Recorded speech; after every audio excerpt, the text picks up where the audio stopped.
Alrighty, so in the past few lessons, we've been looking at compound interest, effective rates, and using the compound interest formula to calculate the different things. And today I just thought before we move on to start our next topic, we should just have a quick review of everything to do with our compound interest investments and loans.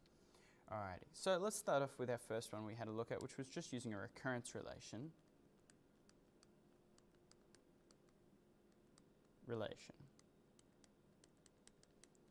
Alrighty, so let's just have a look at a few examples. Now remember, the way we defined the recurrence relation was we said that the next term in a sequence is equal to r times the previous number in the sequence. And when I'm talking about the number, I mean like a value of an account. It could be a loan, so the loan's getting a little bit bigger, or it could be something like a bank account where the interest is going in and the bank account's getting bigger. But essentially we're just looking for something. And obviously we start off usually with an A0, meaning the starting value of our whole game equal to some value. But remember, the way we've defined it doesn't actually matter what this A0 is. We could start anywhere. I'll show you what I mean. Say, for example, we have an account which is defined in this way. And the question was, if I know what A3 is, let's say A3 is equal to $6,500, okay? Then the question could be, what is the value of A5? Alright, well A5 we can't find immediately, not just with this information. We're going to have to do something different. Firstly, we just need to find A4. And the great thing is that A4 is defined entirely by A3. It's just 1.023 times A3. And that's A4. Let me work it out.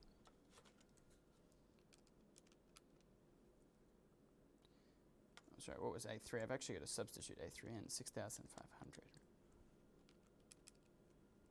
Well, A4 is 6649.50. Well, A5 is based off what A4 was. So let's work that out. So it'll be 1.023 times, well, whatever A4 was, 6649.50. Substituting that in, we get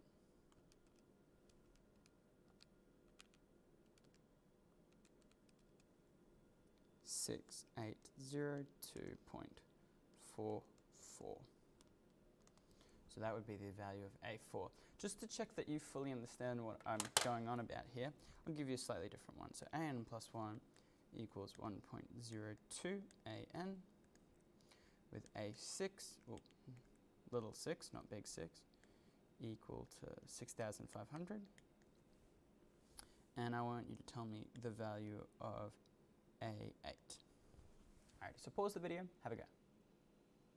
So in this case for A8, well, A8 isn't defined by A6, it's actually defined by A7. So I need to work out A7 first. Well, to find A7, it's going to be 1.02 times A6.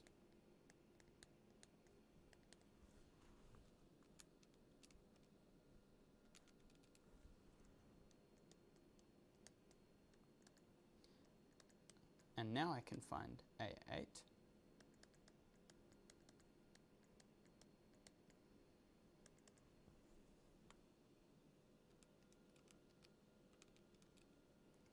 And 6762.6 is the final answer for A8. Well, the next thing is, though, of course, we're currently looking forward still, right? I give you A3, I'm looking for A5. I give you A6, you give me A8. What instead if I gave you A2 and I wanted to find out what, say, A1 was? How do we work backwards? Alrighty, so let's first give myself an equation. So AN plus 1 is equal to 1.05 AN, where A2 equals 5,000. Now the question is, how can I work backwards to find A1? Well, remember how our sequence is going. It's just a sequence of values, right? A0, A1, A2, A3, and all I'm doing to get from one value to the next value is times by R. So to go backwards through the sequence, what can I do? Well, the opposite of timesing by R.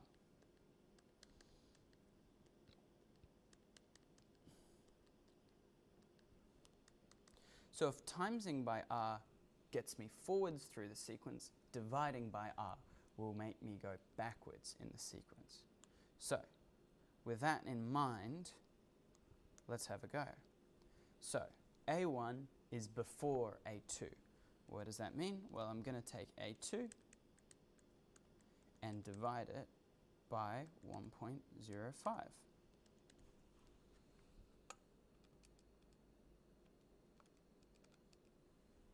So that gives me 4,761.90. And then A0, sorry, I didn't say that I wanted to find A0, but remember, the main reason that we'd want to look backwards is to know how big our starting value is. So this is probably the most sensible case for this, is to work out what our initial value needs to be. So I'm going to find A0 as well. So it's going to be 4,761.90 divided by 1.05 again.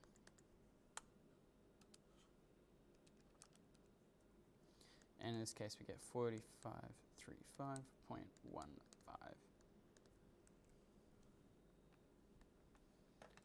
And that's how you work backwards to find your value of A0 when not given A0 at the beginning. Alrighty, so I'll give you a different one. AN plus 1 is equal to 1.04 AN with A2 equal to 500. Oh no, yeah, we'll say $500. Alrighty, so pause the video and I want you to tell me what A0 is equal to. Alrighty, so first of all, let's find A1. And once again, if timesing by 1.04 is going to get me forward, dividing by 1.04 is going to take me backwards.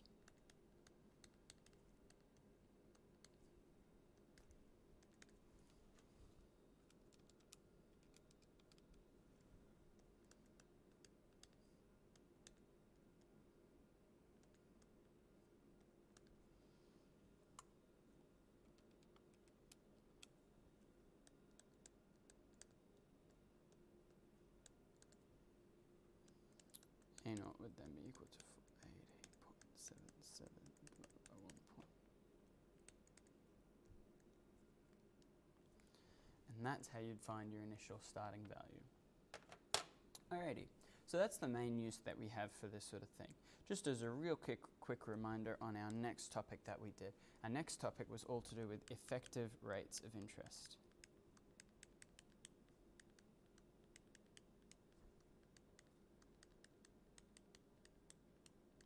Now the whole point of this is to convert between different compounding periods. How do I convert a compounded monthly against a compounded yearly?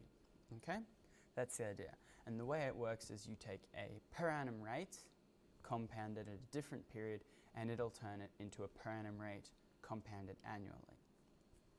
So we have this lovely little formula, I effective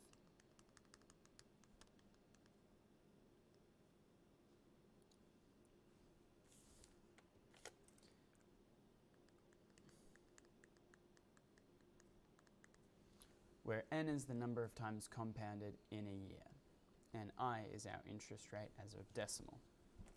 So just as a quick reminder how to use it, well, we could say, okay, you have, let's give you two options. All right, currently you're getting 4.8% per annum compounded yearly.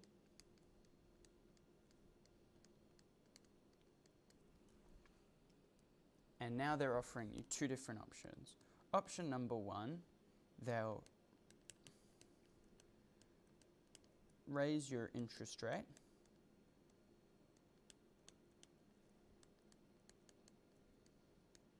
by 0.2% per annum. Or option number 2, they will compound. You get to keep your interest rate, but they'll compound it weekly.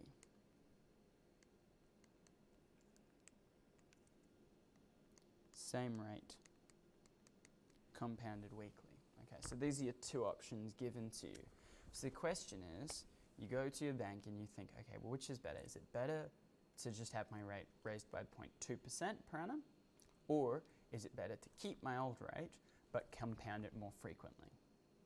Well, how do we check it? Well, we have to actually test it. So I'm going to use your side of the board. I hope that's okay. Don't get too mad. So for the first thing I'm going to do is going to have 4.8%. For the first option, it's just getting raised by 0.2%.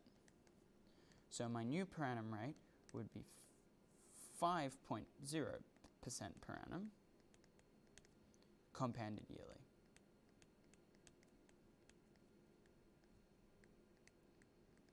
And I mean, that's good, right? It's more frequent. That sounds like a good thing. But let's now have a look at the second option, which is the same rate, but compounded weekly. So it'd be 4.8%.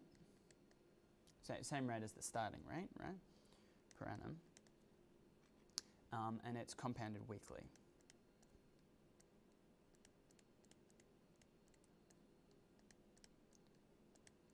Now the problem is that although this one looks bigger, there's no real way to compare like this. This is where the interest rate, the I effective formula, comes in. So let's actually find I effective for 4% per annum, compounded weekly.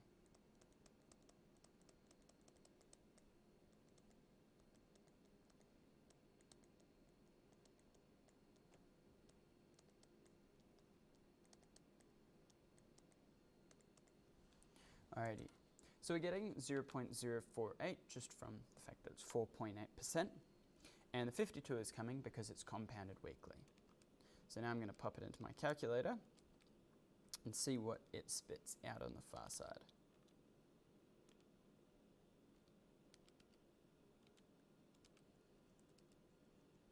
And in this case we get 0.0491, which is 4.91% per annum,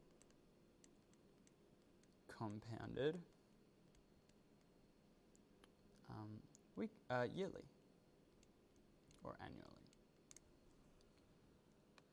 So hopefully that was a little reminder of actually when this formula comes in, when we want to compare 2 different rates. So which is better, 5.0% compounded yearly or 4.91% per annum compounded yearly? Well, because it's a bank, it's an investment, we want the higher rate. So I'm going to actually go with option number 1. Alrighty. The last thing that we had to look at was compound interest formula.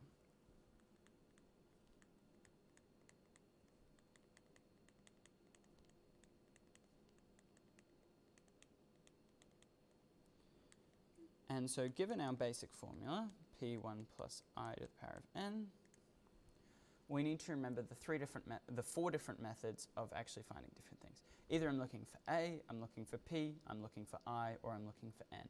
These are the 4 different things I could be looking for.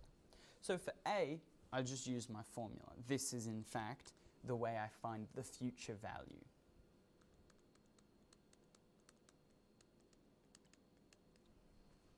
When I'm looking for the past value or the interest rate, the starting value or the interest rate, I need to use algebra. So future value, that's A. When I'm looking for the interest rate,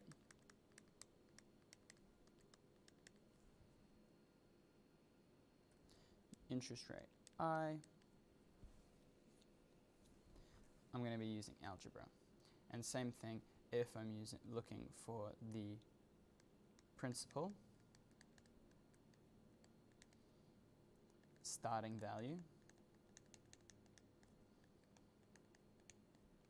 P, I'm just going to be using algebra.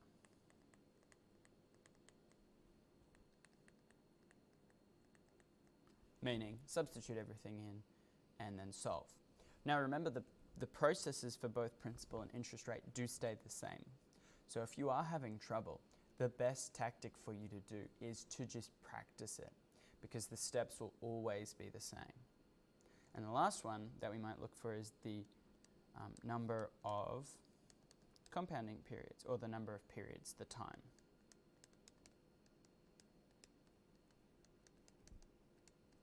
And that's our n, number of compounding periods.